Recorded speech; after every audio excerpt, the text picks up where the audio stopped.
조선 중기 경상도 어느 고을에 이도현이라는 선비가 살았습니다. 그는 큰 벼슬을 원하지 않았습니다. 한양으로 올라가 출세를 다투는 일보다 조용한 서당에서 아이들을 가르치는 것이 자신의 길이라 여겼습니다. 마을 사람들은 그런 그를 두고 저 선비는 욕심이 없는 사람이라 말했고, 어떤 이는 참 학문을 아는 사람이라 불렀습니다. 서당은 마을 어귀 느티나무 한 그루 옆에 자리하고 있었습니다. 봄이면 연두빛 잎이 가지마다 내밀고 가을이면 누런 잎이 마당을 덮었습니다. 이도현은 매일 아침 그 마당을 쓸고 먹을 갈고 아이들이 오기를 기다렸습니다. 학동들은 모두 5명이었습니다. 가장 나이 많은 12살 성준이부터 이제 막 붓을 잡기 시작한 7살 막둥이까지 아이들은 선생님을 좋아했습니다. 무섭지 않으면서도 무르지 않았기 때문입니다. 이도현은 아이들이 글을 틀려도 크게 꾸짖지 않았습니다. 다만 그 자리에서 함께 다시 읽었습니다. 천천히 한 글자씩. 그가 아이들에게 가장 자주 하던 말이 있었습니다. 마음을 바르게 하는 것이 모든 것의 근본이다. 퇴계 이황 선생의 말씀이었습니다. 이도현은 이 문장을 서당 벽에 붓글씨로 써 붙여 두었습니다. 아이들이 글을 읽다 눈을 들면 자연스럽게 그 글귀가 보이도록. 선생님, 마음을 바르게 한다는 게 무슨 뜻이에요? 어느 날 성준이가 물었습니다. 이도현은 잠시 붓을 내려놓고 아이를 바라보았습니다. 욕심이 생겼을 때 멈출 줄 아는 것이란다. 두렵더라도 옳은 말을 하는 것이기도 하고. 그리고 그는 잠깐 생각하다 말을 이었습니다. 남이 보지 않을 때도 스스로 부끄럽지 않은 것. 그게 바른 마음이란다. 성준이는 고개를 끄덕였습니다. 어린 막둥이도 무슨 뜻인지는 잘 몰랐지만 선생님의 목소리가 좋아서 따라 끄덕였습니다. 이도현은 그 말을 하는 순간 자신이 그 말대로 살고 있다고 믿었습니다. 30년 넘게 그렇게 살아왔으니까요. 욕심을 부린 일이 없었습니다. 적어도 지금까지는. 가을이 깊어가는 어느 날이었습니다. 고을 관아에서 사람이 왔습니다. 박훈도라는 관리였습니다. 둥근 얼굴에 짧은 수염을 기른 나이 지긋한 사람이었습니다. 그는 이도현에게 공손히 인사를 건넸습니다. 선비 어른, 이번에 관아 서고의 서책들을 정리해야 합니다. 낡은 것은 속가내고 목록을 새로 만들어야 하는데 학문을 아시는 분이 맡아주셔야 할 것 같아서요. 이도현은 기꺼이 응했습니다. 서책을 정리하는 일은 그에게 고역이 아니라 즐거움이었습니다. 오래된 책들을 하나하나 펼쳐보고 먼지를 털고 다시 가지런히 세워두는 일. 그것은 학문을 사랑하는 사람이라면 마다할 수 없는 일이었습니다. 잘 부탁드립니다. 수고비로 곡식 5마를 드리겠습니다. 박훈도가 말했습니다. 이도현은 고개를 저었습니다. 서책을 볼 수 있는 것만으로도 충분합니다. 박훈도는 웃었습니다. 그러시면 안 됩니다. 선비 어른 댁도 살림이 있으시잖아요. 사양하지 마십시오. 이도현도 더 거절하지 않았습니다. 5말은 정당한 수고의 대가였으니까요. 서고 정리는 사흘이 걸렸습니다. 관아 서고는 생각보다 어수선했습니다. 오래된 서책들이 순서도 없이 쌓여 있었고 벌레 먹은 것도 여럿이었습니다. 이도현은 묵묵히 하나씩 살펴보았습니다. 목록을 만들고 상태를 적고 수선이 필요한 것은 따로 모아두었습니다. 이틀째 되던 날 오후였습니다. 서가 한 구석을 정리하다 보니 낡은 나무 상자 하나가 나왔습니다. 먼지가 두껍게 쌓인 것을 보면 한참 손이 닿지 않은 듯 했습니다. 조심스럽게 열어보니 안에는 작은 서책 몇 권이 들어 있었습니다. 오래된 의서와 산수 계산이 적힌 문서들이었습니다. 그런데 그 아래에 곡식 묶음이 두 단 있었습니다. 이도현은 잠시 멈추었습니다. 관아 물건이었습니다. 분명히. 하지만 이렇게 잊혀진 것을 보면 누가 남겨둔 것인지도 언제 것인지도 알 수 없었습니다. 목록에도 없었습니다. 보고하면 되는 일이었습니다. 당연히 그래야 하는 일이었습니다. 그런데 이 정도면 괜찮지 않을까 생각이 스쳤습니다. 이도현은 그 생각에 스스로 놀랐습니다. 하지만 생각은 한 번 시작되면 쉽게 멈추지 않았습니다. 아무도 모르는 곳에 있던 것이다. 목록에도 없다. 오래전에 잊힌 것이 분명하다. 내가 사흘을 일했고 수고비 5말은 사실 이 일의 품에 비하면 적은 것이다. 집에 곡식이 넉넉하지 않다는 것도 사실이다. 그는 서고 안에 혼자였습니다. 아무도 없었습니다. 곡식 묶음 두 단은 손 안에 들어올 만큼 가벼웠습니다. 이도현은 그것을 가져갔습니다. 그날 저녁 집으로 돌아가는 발걸음은 평소보다 빨랐습니다. 그는 이상하게 자꾸 주위를 살피게 되었습니다. 아무도 없었습니다. 길에는 낙엽만 바람에 굴렀습니다. 아내가 저녁상을 차리는 동안 이도현은 마루 끝에 앉아 마당을 바라보았습니다. 마음이 이상했습니다. 뭔가 단단하던 것이 조금 어긋난 것 같은 느낌. 마치 서책의 배접이 한 귀퉁이 들뜬 것처럼. 눈에 잘 보이지 않지만 손으로 만지면 분명히 느껴지는. 어디 편찮으세요? 아내가 물었습니다. 아니요. 그냥 좀 피곤해서. 이도현은 짧게 답했습니다. 밤이 깊었습니다. 아내는 먼저 잠들었고 이도현은 혼자 사랑채에 앉아 있었습니다. 등잔불 하나가 희미하게 타고 있었습니다. 그는 서책을 펼쳐 들었지만 글자가 눈에 들어오지 않았습니다. 바깥에서 바람 소리가 들렸습니다. 그는 조용히 문을 열고 마루에 나왔습니다. 달이 밝았습니다. 가을 달은 유독 또렷합니다. 여름처럼 뿌옇지 않고 겨울처럼 차갑지도 않습니다. 그냥 선명하게 거기 있습니다. 마당에 돌 하나, 처마 끝에 기와 한 장까지 달빛은 고르게 닿아 있었습니다. 이도현은 마루 끝에 걸터 앉았습니다. 눈앞에 펼쳐진 마당이 환했습니다. 그 순간 자신도 모르게 아이들의 얼굴이 떠올랐습니다. 성준이, 순이, 작은 막둥이까지. 아이들이 그를 바라보던 눈빛, 선생님이라고 부르던 목소리. 아이들은 그를 믿었습니다. 그를 배우러 온 게 아니라 어떻게 살아야 하는지를 배우러 온 것처럼. 마음을 바르게 하는 것이 모든 것의 근본이다. 서당벽에 붙어 있던 그 글귀가 달빛 속에서 또렷이 떠올랐습니다.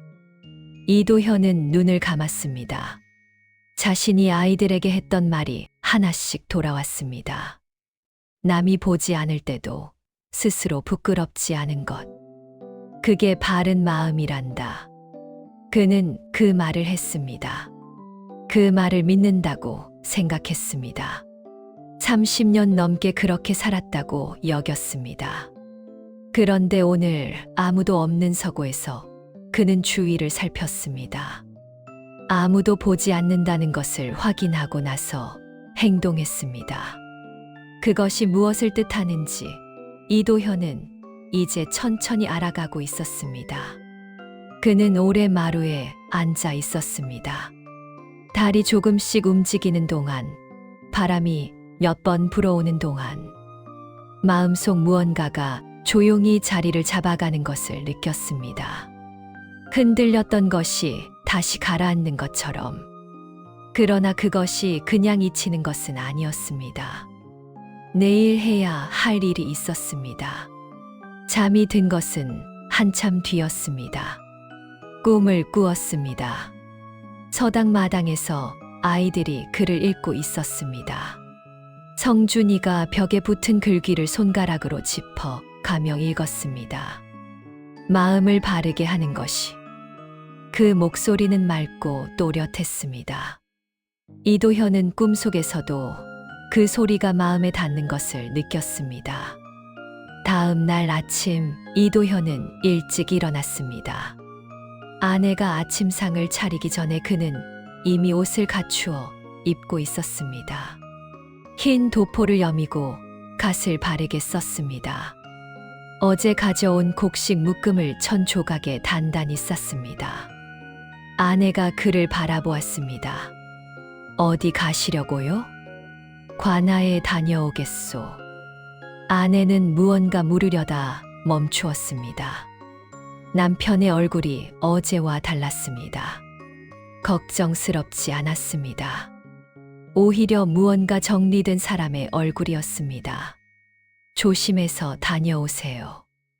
이도현은 고개를 끄덕였습니다. 관아는 아침 일찍부터 분주했습니다. 이도현이 들어서자 관리 하나가 다가왔습니다. 그는 박훈도에게 면담을 청했습니다.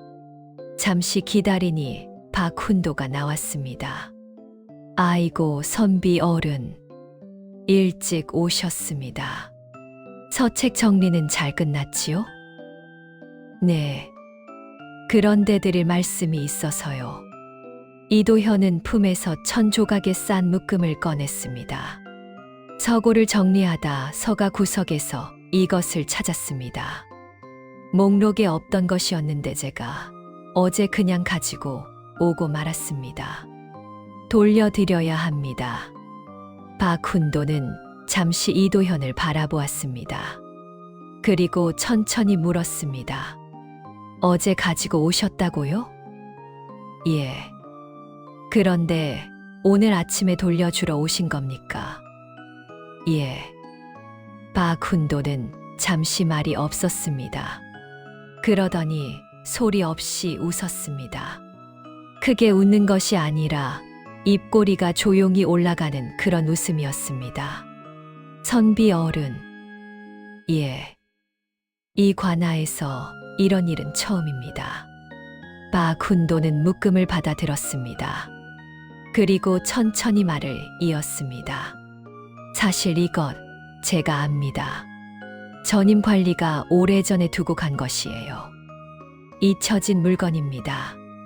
아무도 찾지 않을 것이고 솔직히 어제 선비 어른이 가지고 가셨어도 제가 몰랐을 겁니다. 이도현은 고개를 들지 않고 들었습니다. 그런데 돌려주러 오셨어요. 박훈도의 목소리가 조용해졌습니다. 선비는 마음을 지키는 사람이지요. 오늘 제가 제대로 된 선비를 만났습니다. 이도현은 그제야 고개를 들었습니다. 박훈도의 얼굴에는 웃음이 남아 있었습니다. 놀리는 웃음이 아니었습니다. 진심으로 무언가에 닿은 사람의 얼굴이었습니다. 저도 어젯밤에 제 자신이 부끄러웠습니다. 이도현이 말했습니다. 부끄러움을 아는 것이 용기입니다. 박훈도가 답했습니다. 관아를 나서는 이도현의 발걸음은 가벼웠습니다. 마음속에 무언가가 다시 제자리를 찾은 것 같았습니다. 단단하고 곧은 것이 어긋났다가 다시 맞추어진 것 같은 느낌. 그것은 뿌듯함이 아니었습니다.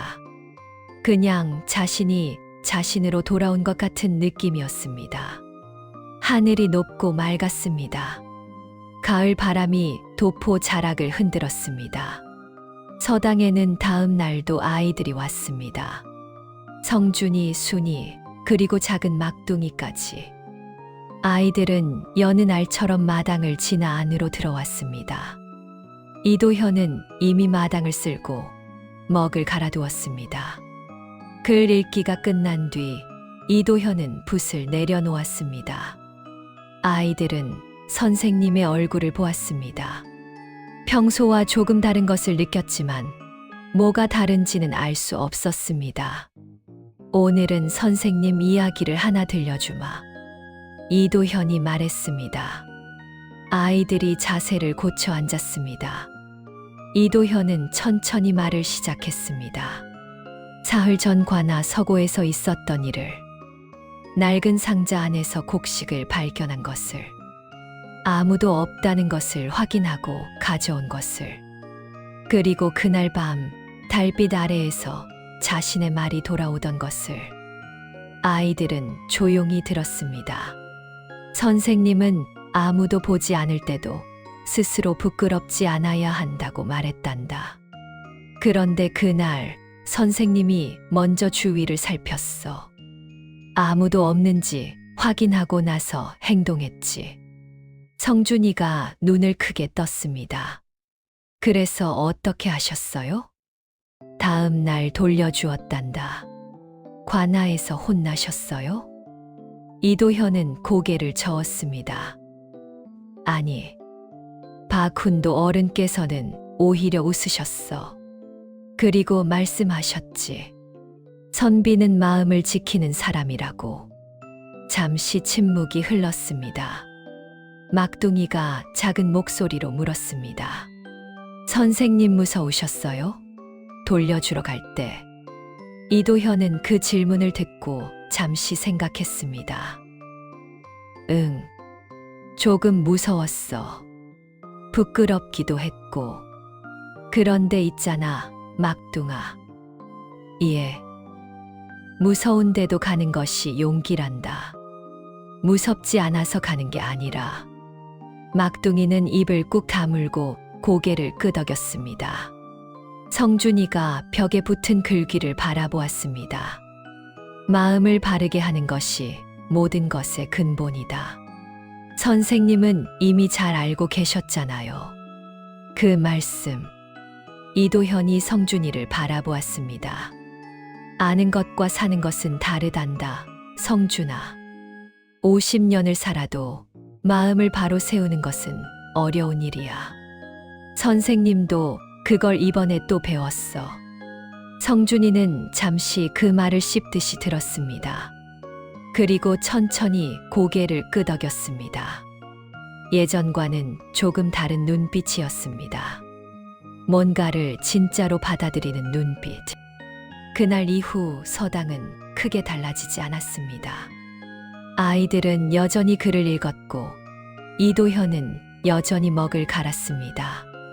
느티나무는 가을이 깊어갈수록 잎을 떨고 왔고 마당에는 낙엽이 쌓였습니다. 하지만 무언가는 달라졌습니다.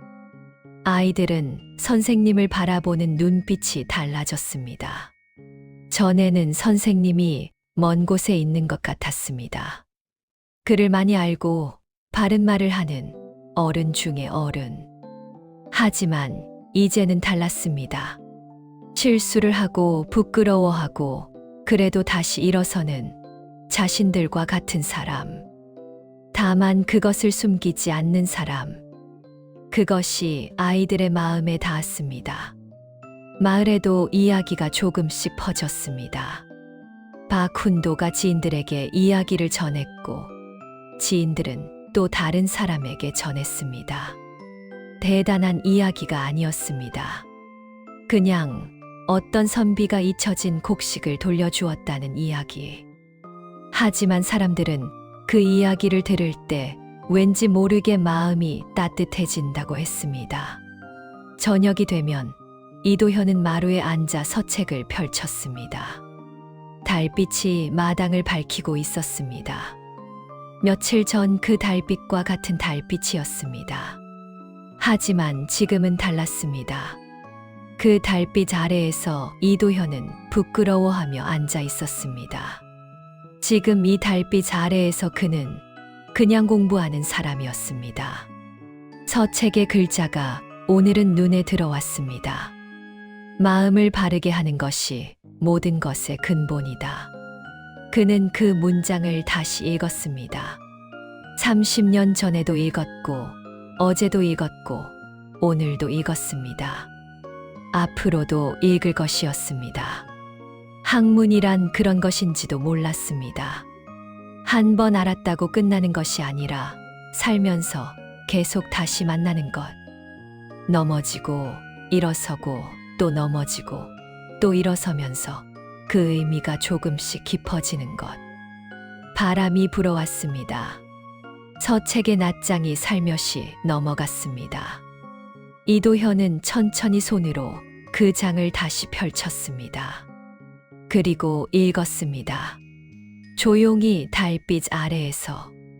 오늘 밤 달빛 이야기는 여기서 마칩니다. 이도현 선비의 이야기 어떠셨나요? 그는 큰 잘못을 저지른 것이 아니었습니다. 누구도 몰랐을 일이었고 어쩌면 평생 아무도 알지 못했을 수도 있었습니다. 하지만 그는 달빛 아래에서 자신의 눈을 피할 수 없었습니다. 우리 삶에도 그런 순간이 있습니다. 아무도 보지 않는 곳에서 나 혼자만 아는 선택의 순간. 그 순간에 우리가 어떻게 하는지가 우리가 어떤 사람인지를 보여줍니다. 퇴계 이황 선생께서는 말씀하셨습니다. 마음을 바르게 하는 것이 모든 것의 근본이다. 이 말은 완벽한 사람이 되라는 것이 아닙니다. 흔들리더라도 다시 바로잡을 줄 아는 것. 그것이 바른 마음입니다. 오늘 밤 편안히 쉬시기 바랍니다. 밤달빛 이야기는 내일도 조용히 찾아오겠습니다.